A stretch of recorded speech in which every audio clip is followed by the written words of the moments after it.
MCV there. And the Alice Bear is just being annoying at this point of the game. Talking for so long, my my voice is completely hoarse and I have very sore throat. Let me take a rest. Enjoy the game.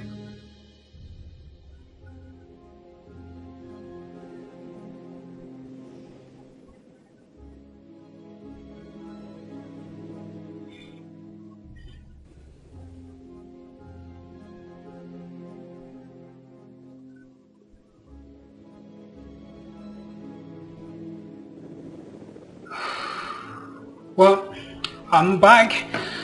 While I was taking the rest, were you the same as me in terms of thinking about how either of the players can win the game? I suppose the answer is yes.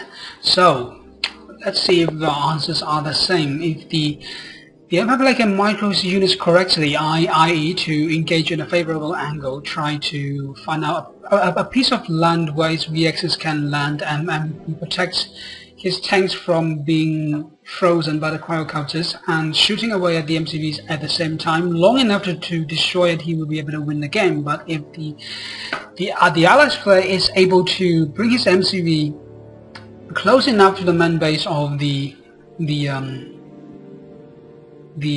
Empire player there and just swing back and forth with his cryocopters and his vindicators, which he doesn't have one, but I suppose he has enough money to rebuild one, I suppose.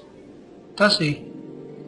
No, as a matter of fact, he does not. So the Allies player doesn't not really have any means of winning this game here. So all he's doing here is trying to be annoying. He's trying to be annoying with his rounding around MCV and a very large number of Apollo fighters patrolling the air, preventing the VXs from shooting at the MCV there, and try to bring the game to a draw, I would think.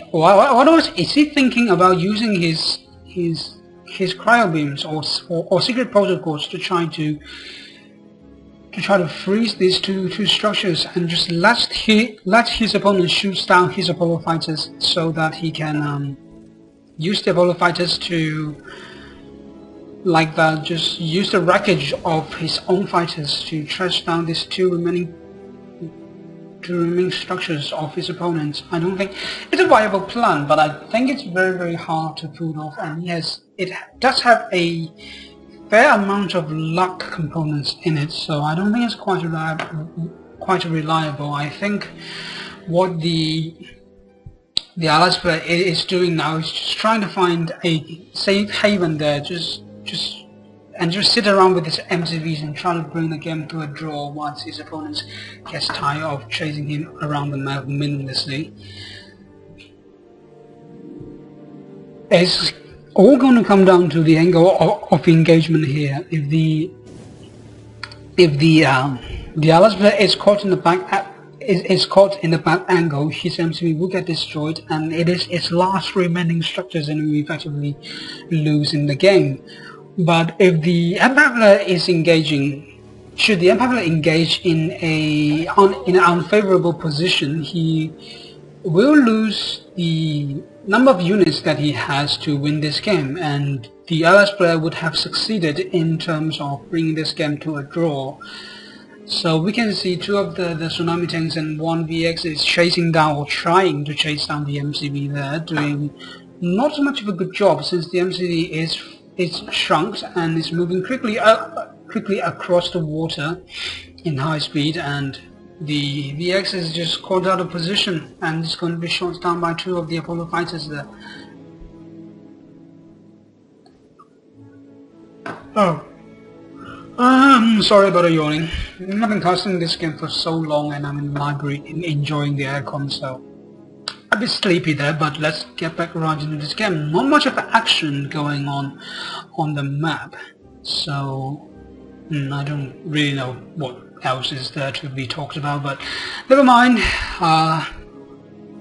Since the game is a bit of epic stalemate here, should I tell you a bit about my own life then?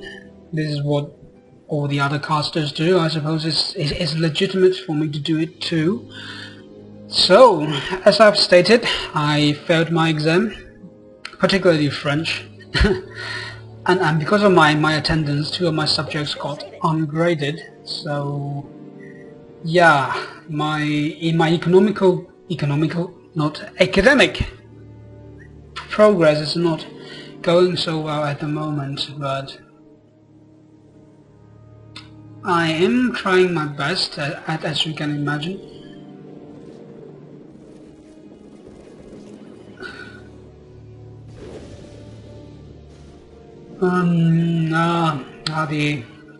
The other player is being annoying once again, shooting down one of the VXs for the Empire player here, and with no means of reproducing it.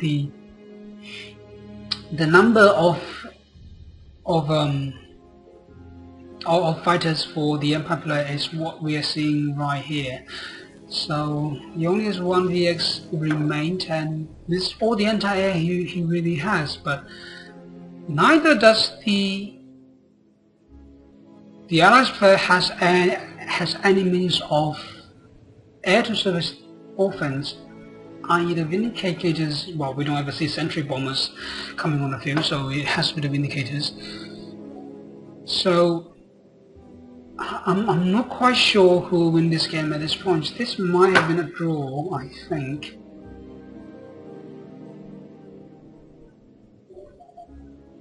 Okay, so where was I? Okay, I failed one of my subjects and got 2 of my subjects ungraded. So my GPA is going to drop like hell, but that's okay since I do have a bit of fruitful personal life, which practically involves playing a lot of games. And I've been having insomnia, so I used the time that I have at night to play a large number of games. And the games I have played were practically all strategy based. I've recently bought a South Asia version of StarCraft 2. I started playing on the servers there and losing quite a lot. I'm still in Bronze League, and I'm really not good at that game. I'm not good at I3 either, but I love this game. I just love the aesthetic of it. Who knows? Whoa, what are we seeing here? One of the structures were removed somehow by this Apollo fighters here. Does the Apollo fighter have some hidden ability that we don't know, that can produce air-to-surface firepower? I have no idea, but it seemingly has destroyed one of the generator here, and the only remaining structure for our Empire player is this instant generator here, and I don't know how well would he do in terms of that. Ooh. The instant generator is frozen by the cryo beam, and surgical strike. Wow, very good game by our allies player. A very smart gameplay. He used his surgical strike and his cryo shot to bring down the last remaining structures for the Empire player, and effectively winning the game with nothing but air force. Wow, very smart gameplay. I certainly would not have thought of that, but it was exceptionally long, and as a direct result of that, exceptionally epic. Happy to be casting that game. Okay, I'm done for the day. See you next time.